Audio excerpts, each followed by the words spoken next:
পটল পোস্ত হবে, তাই পটলগুলোকে নিয়ে প্রথমে ভালো করে জল দিয়ে ধুয়ে পরিষ্কার করে নেব। তারপর ওইগুলোকে খোসা ছাড়িয়ে কেটে নেব।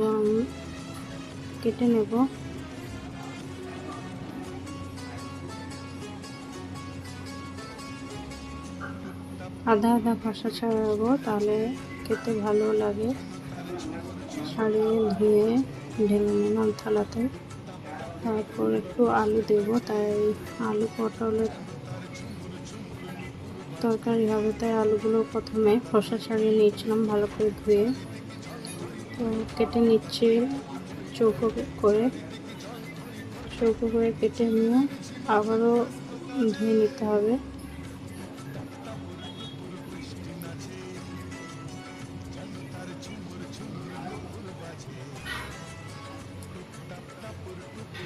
ধুয়ে উঠিয়ে নিলাম দুটোতে। তারপর আগে আমরা মশলাটা করে নেব, তার জন্য একটু পোস্ত নিলাম, টমেটো নিলাম, দুটো কাঁচা লঙ্কা দিয়ে দেব, আর একটুখানি আদা দিয়ে দেব,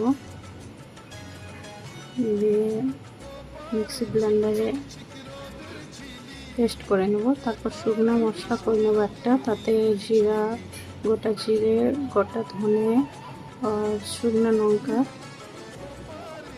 লঙ্কা দিয়ে হালকা করে ভেজে নেব। ভেজে নেওয়ার পর একটু বেশি করেই মশলা করছি, কারণ অনেকবার করতে হয়, তো সব তরকারিতে দিয়ে দেওয়া হবে, তাই একটু বেশি করেই ভেজে নিচ্ছি। গোটা মশলা, জিরে, ধনে, শুকনো লঙ্কাটা ভেজে নিলাম। তো এটাকে ঠান্ডা করে মিক্সিতে দিতে হবে।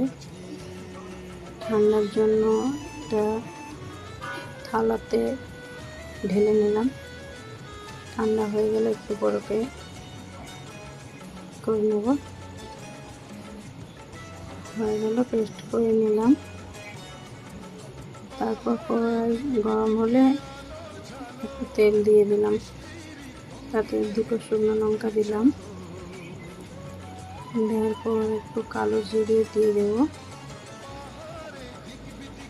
কালো জিরে দিয়ে দিলাম।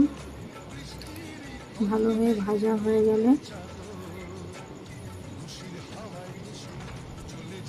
পটলটা দিয়ে দেব ভাজার জন্য।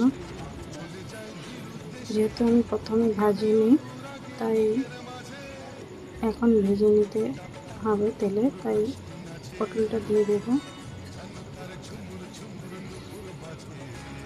সামান্য পরিমাণ লবণ দিয়ে পটলটা ভেজে নেব। হালকা লাল লাল হলে আলু দিয়ে দেব। মিডিয়াম ফ্লেমে ভেজে নেব আলু আর পটল।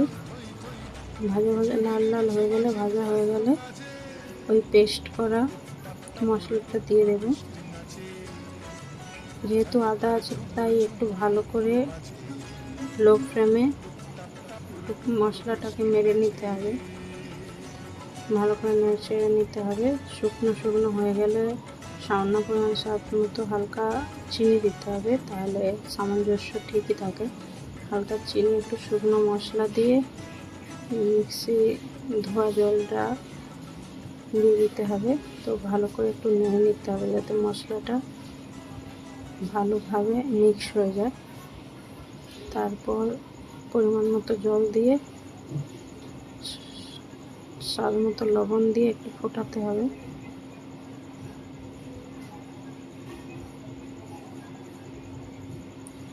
তো রেডি নিরামিষ আলু পটল রেডি।